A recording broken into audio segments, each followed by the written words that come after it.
everybody, and welcome to another of Unlocked. I am your host today. My name's Tracy Wilson, and boy, are you in for a treat today.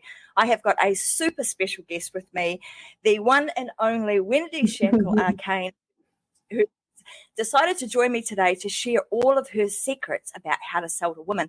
So hang around. So if you're somebody who has currently got a business that is selling to women, and you probably don't even think that you are selling to women, but I can tell you that you absolutely are, regardless in what business you're in, because women actually make up over 85% of the entire market. So take that as a statistic. So if you want to be somebody who is actually selling to, women, you want to take note of what Wendi's going to be talking about. She's going to be sharing the secrets today. We're going to basically be cracking her open, unlocking all of her secrets. I've asked her to share them all with me and to give us a bit of an insight into what she's actually got inside of her amazing book that she has just launched called The Purse String Effects, which we're going to hear about a little bit later on. So anyway, let's kind of kick this off. Let's kick this off with a few little statistics. Like I said, women control 85% of all purchasing decisions in the USA. So see this big fat thing that's covered my head? That is so that you get the message that this is huge. This is a massive, massive market. And if you didn't get that by the fact that I'm covering my fat head with this, you absolutely should by now. The second thing that I want you to get and understand is that 94% of women between the age of 15 and 35 actually shop online for at least 1 hour of the day. And if you don't believe me, I would recommend that you put a timer on your phone and you go and see how much time you actually spend, searching online through Marketplace and all sorts of other places to actually do a little bit of shopping. And I would guarantee you that you're probably in that category too. The third thing before we kick off with Wendi is this, which is this particular market, and this is in the US alone, so you can only imagine how massive this market is globally. It is a $14 trillion market in the US, and with that $14 million market, women hold the purse strings. So, without further ado, let me welcome my brilliant and amazing guest, Wendi Schenkel, Arcane. Welcome to the show. Thank you so much for having me, Tracy. I am so excited to talk to you about this. I love geeking out on this stuff. So thank you for giving me an opportunity to. Oh, you're welcome. It's right up our alley, the fact that we are real champions for women in business. And I think what you've got to share is really special. The other thing, guys, that I want to share about Wendi, and this is what I love about her. So you'll hear more about the book that myself and Vicky Helm have written, and it's coming out next month. But we're very much about championing being the champions for women in business. And I can tell you that in my experience with Wendi, she is the epitome of that. She is definitely somebody who has been, stood up in this market. She stands firm in what she believes in. She doesn't back down when she believes in something. And she's not afraid to kind of get out there and be the champion for not only herself, but all of her clients. And I'm going to allow her to share with us, like, how has she done that? So tell us a little bit about your backstory, Wendi, because I think it's really interesting. Thank you. So, okay, I started in sales, I would have to say, as a little girl, right? My mom, anytime I wanted anything, my mom would tell me, you have to ask your dad. And I was the only daughter in my house. I had brothers, and I was the oldest. And so I was always trying to get my dad's attention. And he would really challenge me because he would make me sell to him the reason why I wanted something. So it started early for me. From there, when I was growing up, my family didn't have a lot. So as I became a teenager and wanted to buy my own things, I had to have my own job. My parents were not into giving out handouts. So I started in automobile sales, very young. Well, retail sales first, then automobile sales as a later teenager. And then from there, I went to financial services. And then at 21, I started my own business, buying and selling racehorses and show horses. From there, I started an e-commerce business, manufacturing and selling horse supplements in women-dominated markets. And a few years ago, I started my own agency where I serve businesses selling products to women, cosmetics, healthcare. Now I've started with coaches, thought leaders, politicians now, consulting, and how they can build brands and messaging that women love to buy from so they can gain more influence, income, and have more respect from the women that they want to try to influence. Which is, that is fantastic. And I mean, it's great the fact that you actually started out in the industry yourself, and like all the things that you've learned and you're now teaching is because you've been in the trenches. And like for somebody to start in the horse arena, excuse the I pun, was literally a horse trader. in that arena, and then moving into like actually coaching and training other people on how to sell to women. It's like you're working with horses, and now you're going to sell to women. It's like, how does that happen? Well, this is what I have figured out, Tracy, and it took me so long to wrap words around this. If there is one way to get yourself out of poverty or out of financial crisis, it's sales. Every business needs to sell something. And when you can establish yourself as someone who can influence people's buying decisions, there is no way you will ever not be able to pay your bills. Literally no way. It's impossible. Absolutely. And it's interesting that, because so many people kind of come at it from an angle of, I don't want to be a salesperson. I mean, I was a sales manager and sales trainer inside of one of the largest banks here in Australia. And they made a shift at some point to like having salespeople. And a lot of the staff in there would really push back and go, I didn't join this organization to be a salesperson. But it is a skill. Once you learn it, you can take that with you anywhere. It is one of the most, I'd say, sought after and it can be a very highly respected and highly paid job. Yes. If you get it right. Yes, it is the highest paid profession in the world.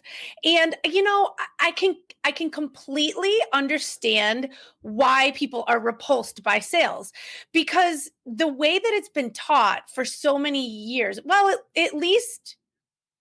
And okay, I want to start this out by saying I am not a feminist. I am not against men. I love men. My best mentors growing up were men. Men in my life really pushed me to be who I want to be. And so I'm saying this lovingly, but men, when they were dominating the business world, right? And it was mostly men to men sales, men come at business transactions as like they do hunting, like somebody has to lose their life in order for me to eat, like somebody has to die for me to win.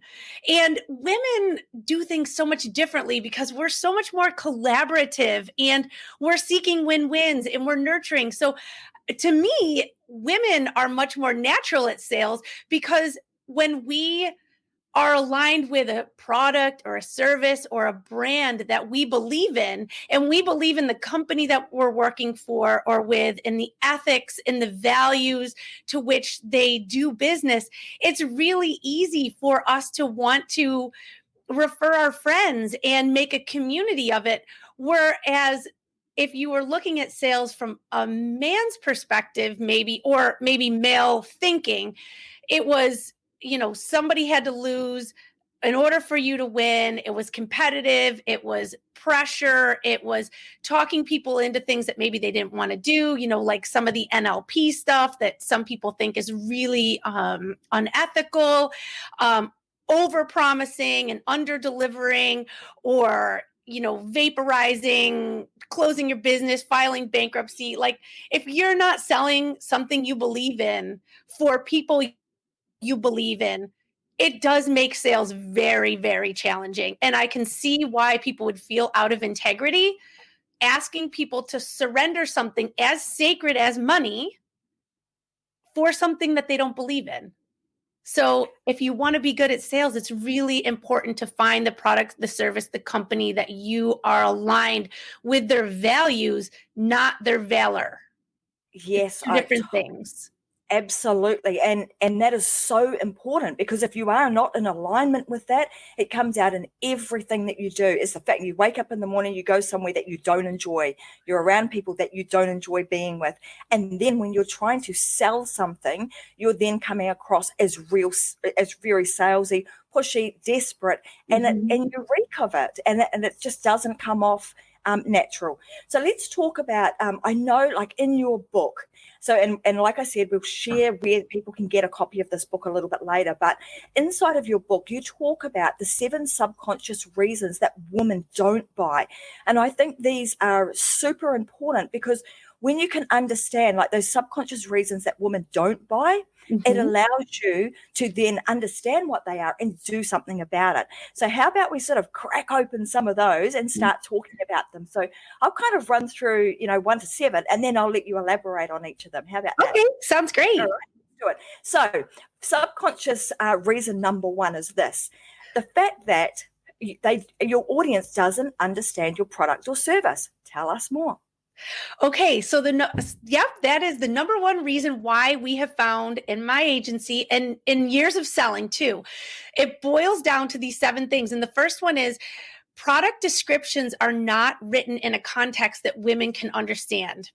And if they don't understand what you are offering for the amount of time or money that they are surrendering in exchange for the result that you're promising, you're not going to make the sale. So just to give a quick example, because I know we don't have a lot of time, like I was working with Mercedes-Benz, and we were talking about how we were going to sell more vehicles to women. Women are a highly emerging market here in the US. And one of the things that Americans do when they hit the jackpot is typically they go buy a Mercedes. So instead of talking about these cars as far as, okay, this vehicle has 15 cubic feet of backseat space, we talked more about talk to women in the respect that a 6'5" man can sit in the back of this seat and have plenty of leg room, or you can fit 3 car seats across the back and 2 hockey bags in the trunk. Talk about spatial things in context, because women don't have a lot of spatial relations. We're not into numbers and gears. Most women aren't engineers. And so to talk about your product and service in relatable terms, if you think about how Amazon now, you see the books against the body of the person, instead of just saying it's 8 inches by 5 inches or whatever, they hold the book in front of a shadow of an average sized human. Or if you are selling a course, expect to commit 1 to 2 hours of quiet time per week. Setting those expectations in an understandable, relatable context is huge. Absolutely. And I think Karen Sachs Epley's just picked up on that. She said, yes, use a language that that women particularly can actually relate to, make it relatable to us, and put it into some form of context. I mean, the interesting thing is with this that I've been thinking about is that statistic about women holding 85% of the purse strings, that we as women have so much, I suppose, buying power and with the entire market. Because even I know with my husband, if he wants to buy anything, what does he do? He usually comes home and he says, what do you think of this? Does this shirt look all right on me? So as much as we do that stuff to men, we would say, does my butt look big in these pants? And they would say, no, of course it doesn't. They do the same stuff. So women do have a massive amount of buying power and persuasion in the entire process. So understanding these things, guys, is paramount to the success of your business. All right, number 2, they don't actually believe that your product delivers on the promise that you are making. Right. So this goes back to that culture of over-promising and under-delivering, or the slippery salesman. But here's the thing that we found out from the analytics and from consumer psychology and interviews. I've done massive amount of interviews on this. What you can do if you're having trouble convincing your buyers on the product promise is case studies and testimonials. They are extremely powerful. 70% of women blindly surveyed, say that they trust reviews from a stranger as much as they do a referral from a friend. And usually that magic tipping number seems to be 25. Like once a product or service has 25 or more reviews, like that's as good as having a close friend recommending that product. The other thing that works fantastically is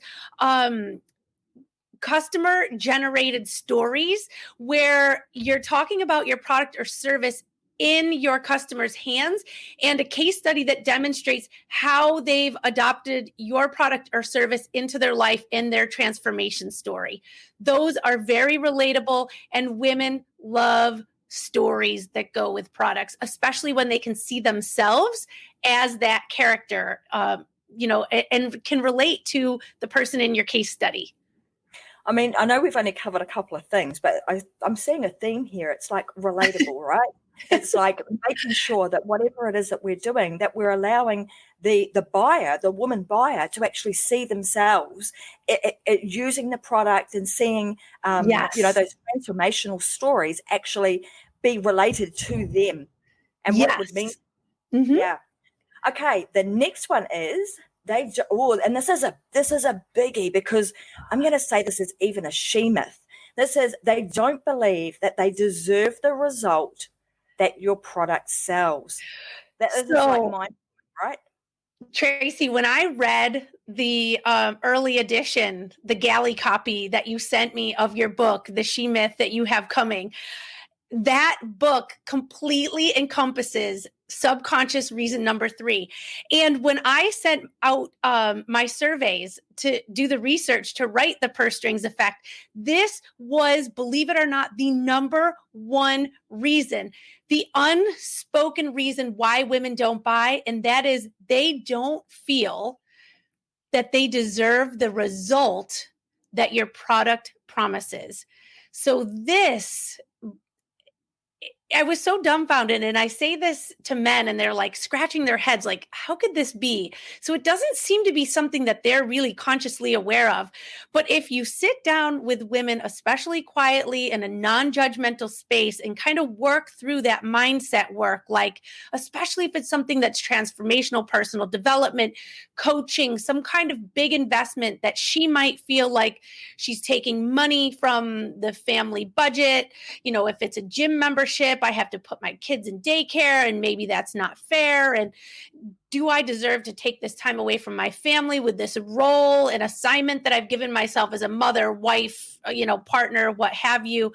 And, it is really heartbreaking, especially when you wrap it up to like someone that's once they've read your book and they understand like all this baggage that women come into business with, like, oh, she's a bitch, or she's a big mouth, or she's too forward, or she's too masculine, or she's sleeping with the boss, or, all these accusations that can be made around women as they start this rise and accept more responsibility. If you're selling a product or a service that's transformational in some way, it is super important that you lace in some mindset coaching and some permission based messaging that says, like, this is okay. And again, that's where you can use your user generated content for those case study stories. But it's really a big problem, especially when I'm working with coaches that are selling like business coaching and things, because there are women that just don't believe that they deserve it. As crazy as that sounds, even in this day and age, that is the number 1 subconscious reason women don't buy, especially high ticket items.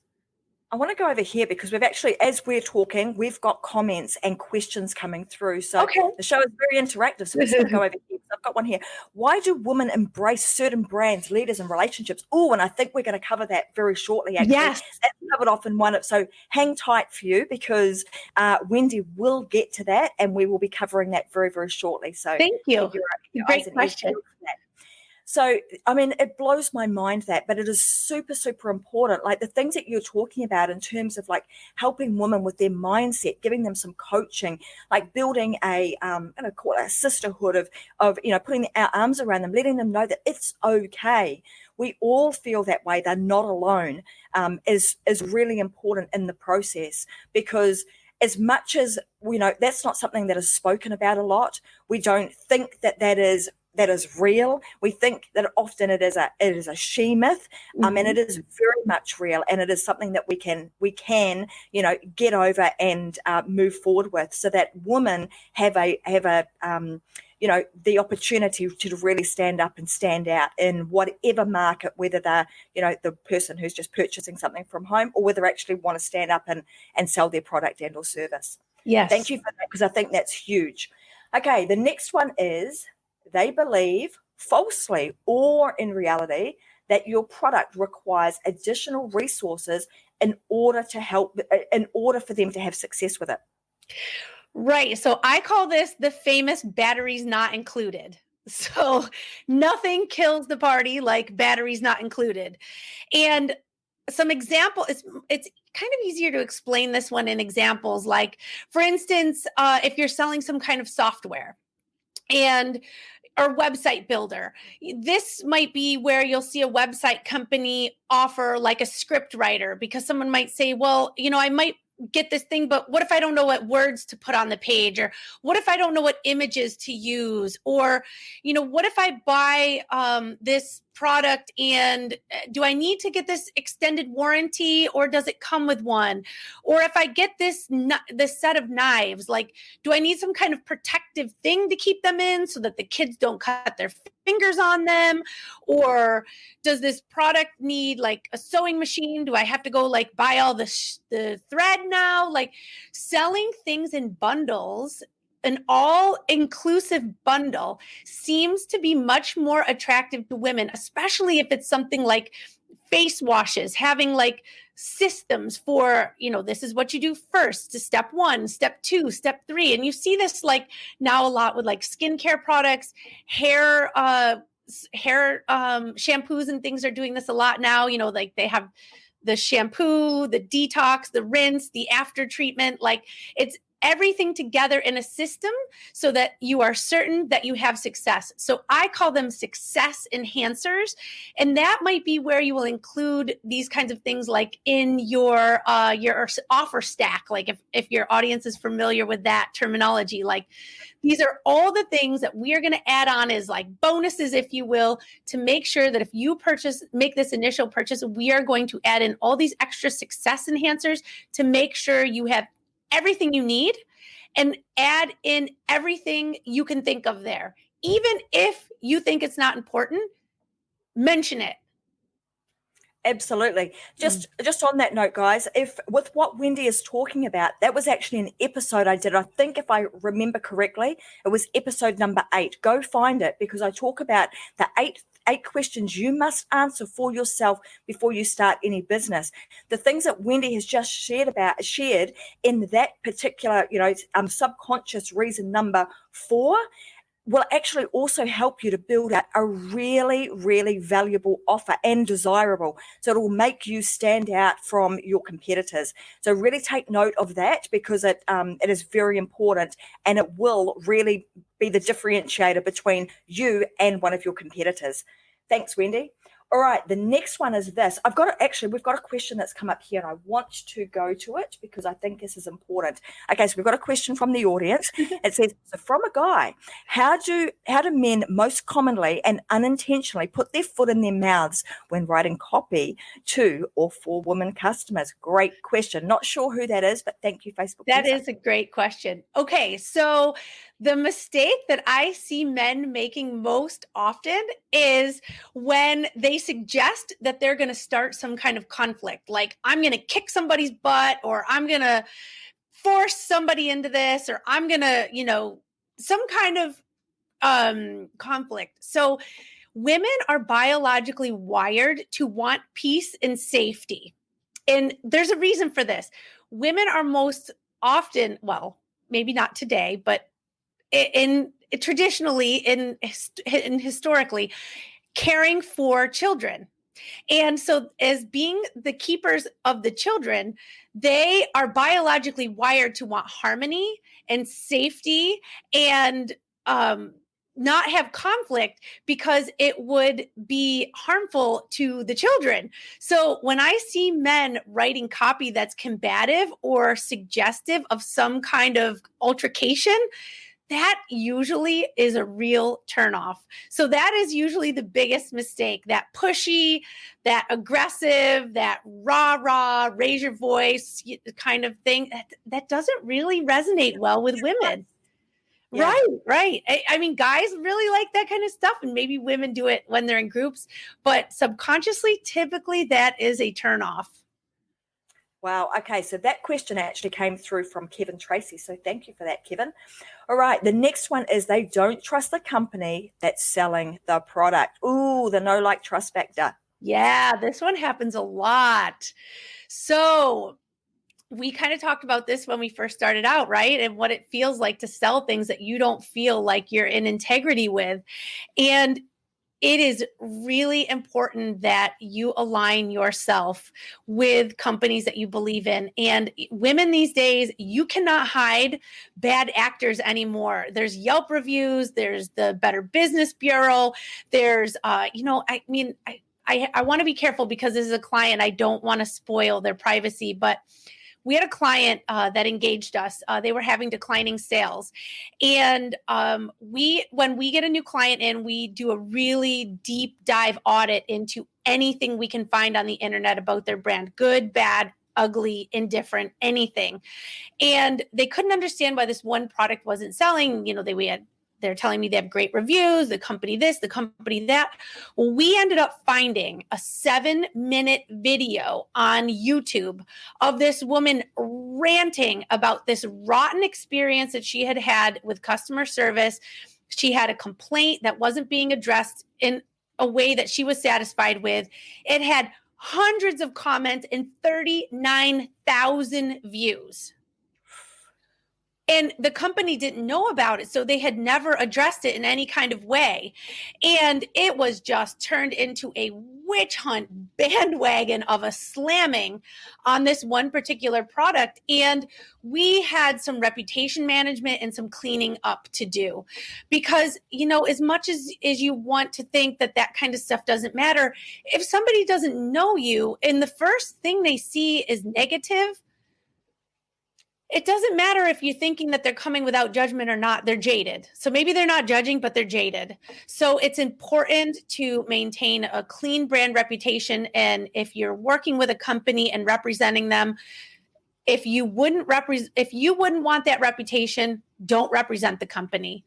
Whether they're falling down on the delivery of their product, if their customer service is lacking, it's really difficult to have a reputation of not doing things well and being able to run away from it, especially in this internet age. I think I recall reading in the book that you talked about the number of positive reviews you have to get to combat one negative review. Yes. 7 to 10 positives to every one negative. And interestingly, if you ever dive into the psychology of marriage counseling and relationships, it's the same numbers. So in married couples, if you want to have a healthy relationship, you should have 7 to 10 positive interactions or affirmations for every one bicker, argument, controversy that you have. So maintaining a good, positive, healthy reputation is critical to stay in the hearts and minds of women buyers. Oh, there you go. Man, that's what we've got to do. Hey, here's a great question here. Maintaining a clean brand reputation, what should you watch for? So if you grab a copy of my book, I think it's in the 10 Commandments of Selling to Women, maybe number 9, and that is managing the back channel. And so the back channel is the henhouse chatter that women use to communicate to one another about who and what they're buying from, who they're aligning with, the relationships they're keeping. And it's this secret communication. It's like what we talk about when we leave in groups and go to the bathroom together. This is where we like form those bonds and talk about those things. So minding the back channel to a man could be asking women surveys, quietly tuning in and just listening to the conversations on the peripheral, putting Google alerts on your brand, watching your reviews, soliciting feedback through email follow-up communications post-purchase. Usually if you have a consumable product that's like on a 30-day cycle, check in at 10 days, check in at 21 days, check in just before they be reordering and ask. I have a tool personally that I use that I call the validation vault. And that's where I keep a Google Drive file of any good or bad feedback that I receive about the work I'm doing, the way I'm showing up. If I have an altercation with someone, that there was some kind of communication misunderstanding, I try to put those things in a Google Drive file, and I try to make sure that I intentionally do a better job of either covering those bases, maybe where I missed, or if I'm not doing a good job communicating, figuring out how I'm going to show up better. And then any positive feedback that I get, I keep in a folder that just, if I'm having a bad day or my tank's not full or I'm like not feeling motivated, I can go back to that validation vault and say, okay, there are people that say nice things about me. There is a reason to get up and keep going today. Like there's some validation here. So I think it's a question of managing your reputation from as many different angles as you can, because you don't want to do it in a narcissistic way. That's not what I'm suggesting, but it's always important to understand how you're being received, because that is your reputation. You might know who you are, but it's also important to know how other people are perceiving you. So any way you can find it, and making friends with women and asking them to keep an eye out for you and advocate for you is a great way. I know there are a number of like social listening type tools, and if I remember rightly, you've got things like Buzz, what is it called, Hootsuite and Buzz Social, and there's a bunch of other sort of social listening tools that you could use. Sure. Do you use anything like that, or you just purely use kind of that? Yeah, I do Google Trends, and then I try to keep a very non-judgmental personality so that people can feel comfortable sharing with me. And I ask direct questions. And, I have an idea of a brand before I work with them in my agency. And if there's brands that I don't believe in, or I know they've done wrong to my friends, or I don't believe in their stand on certain social issues, I just don't work with them, because there's really no sense in taking that money if I can't do a good job because I don't believe in them and what they're doing. So, to one of the subconscious reasons, it's like having that alignment with the brand. Like you need to like them and believe in what they're doing, right? Right. I mean, what you're saying is that you're actually practicing what you're preaching. Yeah. I do. And I also will not represent a brand that I don't use myself.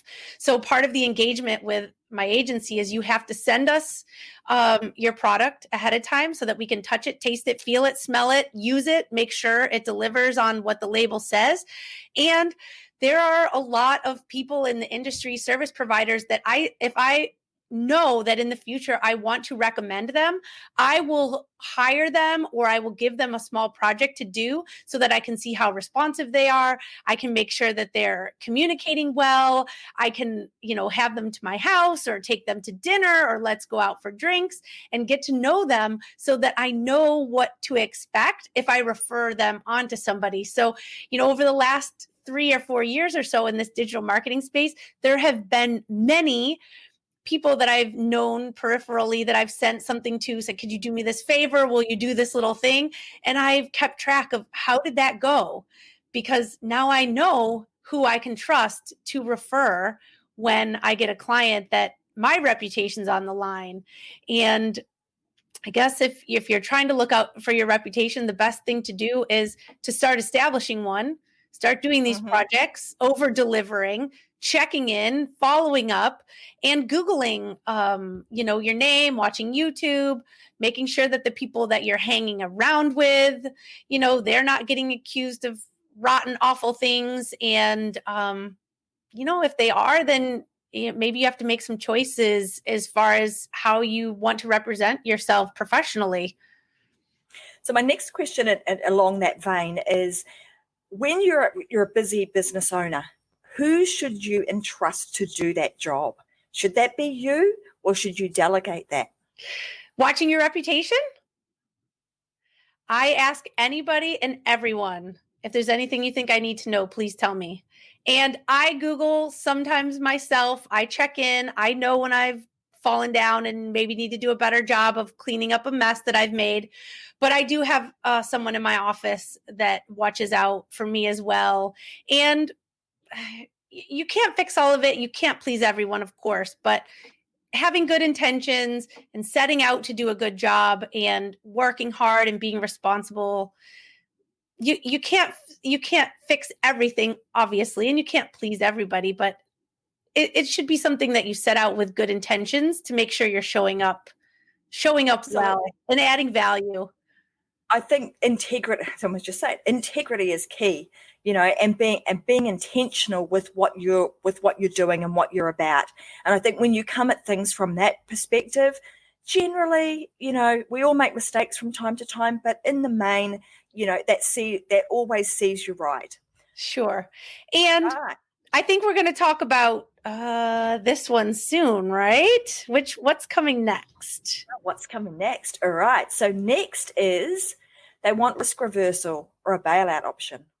So this is where I think you could have a great opportunity to position yourself well if you have not yet had a chance to establish yourself in the market. And that is what are we on? Subconscious reason number 6? Why women don't buy? And that is that they want a risk reversal or a bailout option. And how you can cover this is having an amazing refund or return policy. A no questions asked. If you're not happy, I'm going to set you back to the way you were before we got started kind of situation. And 70% of all online buyers check the return policy of a product or a service before they put their credit card in. So having a super robust, customer-centric return policy is an amazing way for you to communicate that you believe in what you sell. You're going to show up and deliver on what they've paid for and promised, and that you are going to work to get them the result that they paid for or sacrificed their time for. And if you don't, you're going to make it right with them.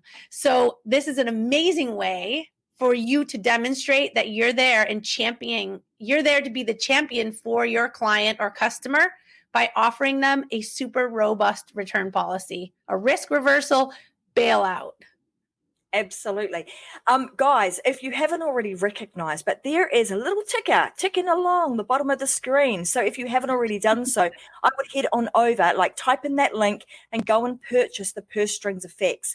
Some of the things that Wendi is talking about today, they are all expanded upon inside of the book, plus a whole lot more information that you must know to start building your brand, managing your reputation, and building something that is truly remarkable that really does serve women in the best possible way. So go grab your copy of that book, go get it today, because you do not want to miss out.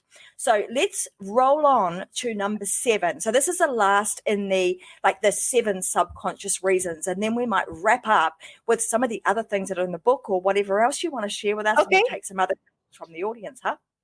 All right, so number 7 is this. It is they're not the right person for the solution that you're actually offering. Right. So this is when, if you've gotten to the bottom line and they are still not ready to make the decision to work with you, it could be that your marketing messages or your sales pitch is off. So if you've done a great job of addressing subconscious reasons 1 through 6, and you think that you are sitting in front of the person, you've establish the fact that they have the ability to pay, they have the problem that you want to solve, and you have the right return policies and all of that there. If you've gotten to that place, chances are you have just set out a message that you've attracted someone who isn't the right buyer for your product or service at that time. And it's not that you should give up necessarily, because maybe the timing's just not right, but it might be time to go back and retweak your marketing message, because you might have made the offer too soon. You might have attracted somebody that's not at the level of the price point that you want to serve. It might be that your messaging speaks to newcomers, and maybe you're attracting people that haven't even made the decision to begin yet. Or you're sending out messages for someone, if you're selling something for children, you're speaking to moms that are with kids in the wrong age bracket. It could be many, many reasons. So if you're sending out marketing messages and you're getting people to your shopping cart pages and they're not closing, it's time to go back and rework your marketing message, because there might be something that you are communicating along the way that's maybe giving somebody the wrong idea. And so when they're getting to put their credit card in and it's time to make the commitment, they're saying, nah, there's something about this that it's either unclear to me, or I just don't feel like this is right. Mm-hmm.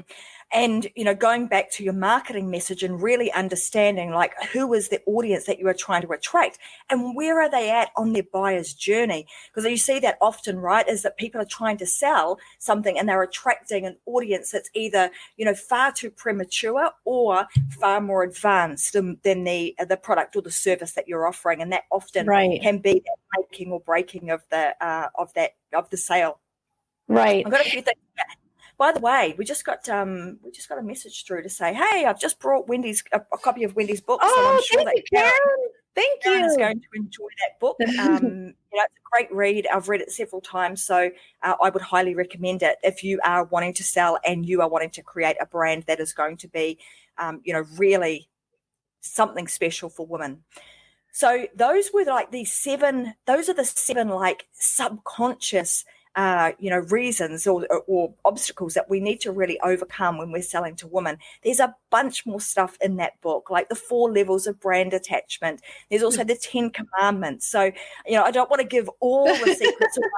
I want to open a few and give them a little bit of an insight into what they can expect inside of the book. But if there's something else that you would like to share, give them a little treat, then feel free to do so. Okay. Well, I think one of the important concepts and principles in the book that I teach is one of the questions that someone in your audience asked earlier. And that was, what makes women fall in love with a brand, a leader, or I can't remember the other thing that he asked. But if I had to give one piece of advice to my best male friend or my son and say, this is the one, if there was only one thing that you could do to get women to fall in love with your brand or buy your product or a thought leader, it would be, oh yeah, why do women embrace certain brands, leaders, and relationships? Okay, so here's the number one thing that I would say.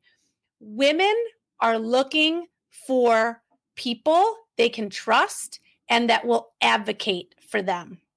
So if you can position your brand, your service, or your personality as an advocate who will proactively communicate on a woman's behalf, not necessarily for the sex, but if you're willing to stand up for the principles, not fist fight, but that you're willing to proactively communicate and you're willing to stand up for what you believe in and hold your ground and protect, not physically, but, like advocate. That is a great opportunity for you to position yourself as a leader. And if there's one thing that you could concentrate on, it would be, in my opinion, to choose your values and then to stand up for them and be willing to open your mouth and raise your hand when the bullies come to town, or when something's coming on the horizon that could jeopardize the safety of the people that you are selling to. So whether that's, a brand that's a competitor of yours is launching some product that has inferior ingredients in it that could be harmful, or the laws are changing that it's going to make the environment more difficult for you to do business, or, if it's been like in these COVID times and you are very adamant about, like mask wearing and protecting the community, are you somebody that's going to stand up and advocate for homeschooling and kids not to go back to school? Or are you just going to sit on your hands and say nothing? The brands that are willing to stand up and advocate on behalf of the people that they represent are going to be much further ahead. And then women will, in return, protect and insulate those brands, those thought leaders, those products when the tides turn and the negativity is coming towards them. It's a great way to position yourself. What would you say to, owners of brands, particularly those that are going to, that are standing up and they need to be the attractive character, as we call it, the person that's going to be the advocate for the brand and the front person. What do you say to those people because often people are often scared of doing that, scared of putting themselves out there and standing up for what they believe in through fear? What do you say, like, how can we help, all sorts of brands do that? Because I believe that having somebody like that being able to stand up and advocate for your brand is like a major differentiator. If you can have that, you're untouchable. Nobody else can be like you can be. You can have a beauty product, but behind that brand, there is a somebody that could stand up, be the front person, and that just transforms the entire external brand in a customer's eyes. I think for me, I don't know if I have a great answer for this. What it feels like to me right now, when I stand up for the people that I serve, especially when I'm coaching women, I think about the times when my clients come to me in desperation and there's tears in their eyes and they're telling me they hurt, and having empathy for the circumstances that they're in, and knowing that if I intervene, that I can get them out of this desperate state or solve this problem so they're not having this heartache.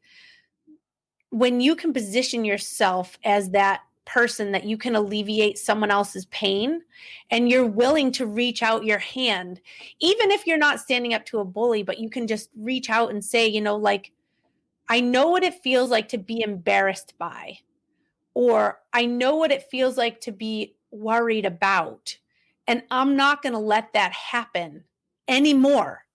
The buck stops here with me and my product and service. And if you will trust me enough to invest in my product and service, I will make sure you never have to feel that pain again.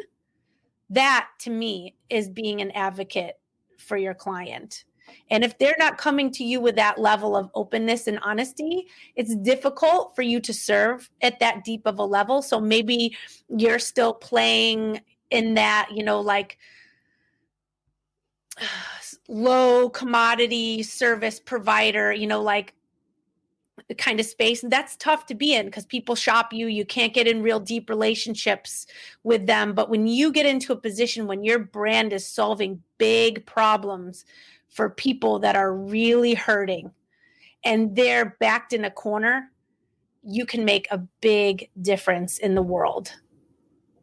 And yeah, I mean, that's what they say, right? The bigger the problem you can solve, the bigger the business you can have. And I think, it's not about the bigger the business and earning lots more money. It's like the more impact you can make, the more of a difference you can have in this world in which we live in. So I've this conversation, I mean, you and I could talk for hours on, because, it's right up both of our alleys, and it's the sort of thing that, we've got many of a story to tell when it comes to, women advocating for women, selling to women, but also, like you said right at the beginning, it's not about, burn the bra and wear big,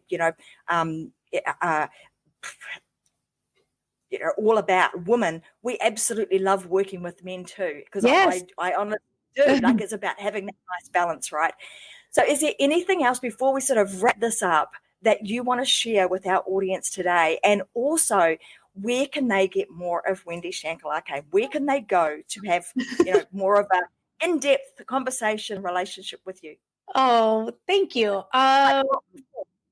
Well, I have my website that I'm working on. The shoemaker's child always gets the shoes last. So I've been doing so much client work. I haven't had a lot of time to work on that, but you can go to the pursestringseffect.com, and I have a little tab at the top of the menu there that's called the Weekly Digest or Weekly Digestible.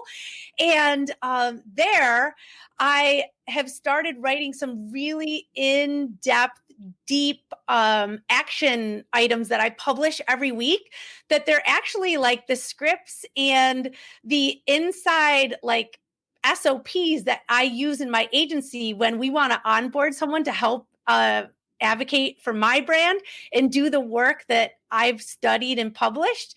So it's kind of how we indoctrinate them in. And if you don't believe these things, you don't belong here. Because for me to be able to do what I want to do and do it well, I have to get the people in my office to understand this is how we do things around here. And if this is not what you believe, you don't belong here. Like, we're not trying to be nasty about it, but this is something like I really want to put my life's work into. So you can go there and download that. The first one's free. And then after that, it turns into a subscription. But you don't have to take the subscription. You can get the book on Amazon. It's Kindle. Or the checklist that I have up for free right now is my favorite. It's called the 16 Sins. And I think you can get there by just putting 16 sins, 16 sins. And it's like the top 16 conversion killers when you're selling to women. So it's kind of like the action items to go with the 7 subconscious reasons women don't buy. And it's like a self-audit checklist for your landing pages. So that's a cool place to go.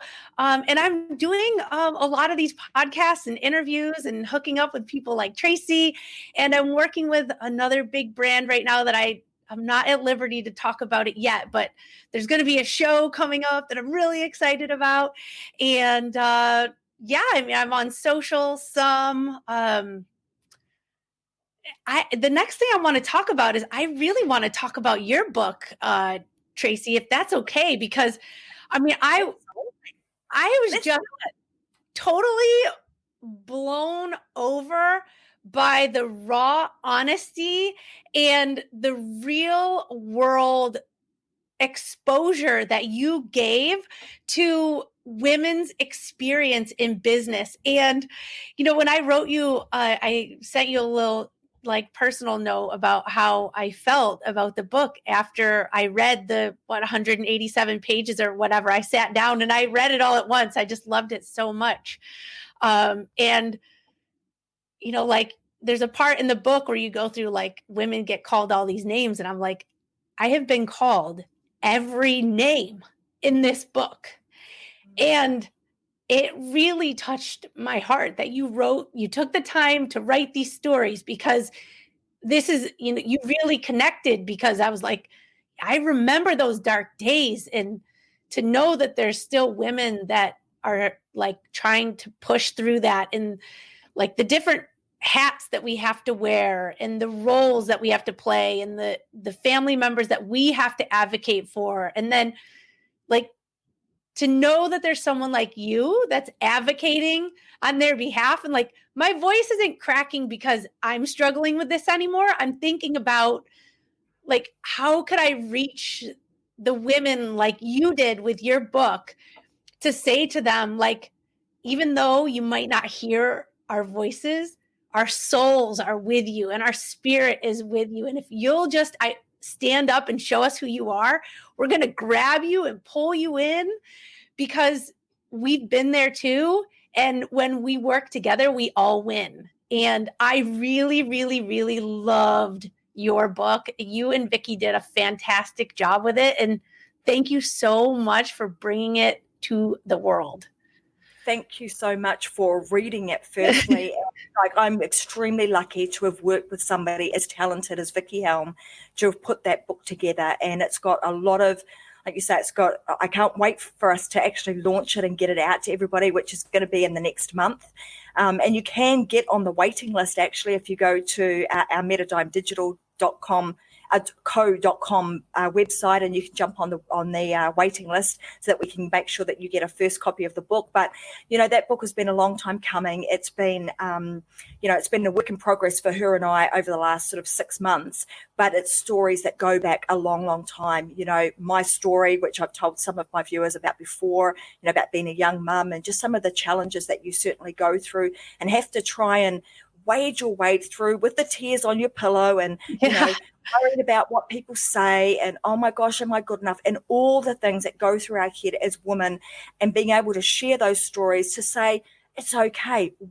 It's normal. This does happen. And like you say, if we can just kind of put our arms around you, come in close, let's do this together, and together we can do amazing things. And I'm really, really excited about some of the new stuff that we've got coming that is really going to help women stand up, stand firm, and stand out in this world of business, because the world needs us to do that. And I'm so pleased that you and I have had the opportunity to meet, that we have spent a fair bit of time together, and I've learned a lot about Wendi. And like I said right at the beginning, Wendi has, over the period of time that I've known her, you will not see anybody else that will stand up as much as Wendi does for what she believes in. And she just says it like it is. You're not going to get any, the fluff hang around Wendi. She says it like it is, and she stands up for it and stands up for what she believes and everybody else that she works with. So it's been an absolute pleasure having you on the show today. And I hope that we will get an opportunity to have you back a little bit later, because I like scratch the surface of what's book, and I would love to kind of delve a little bit deeper, a bit further down the track. But I wish you all the very best. If you're watching the show today, listening to the podcast, and like I said, I would highly recommend you grab that link on the page right now and you go and buy Wendi's book, because the amount of money you are going to spend on that, if you are selling to women, which should be almost 100% of you guys that are watching the show, and all your friends and family do the same things, you want to make sure that they read it so that they have the best opportunity to serve that part of the market as best as they possibly can.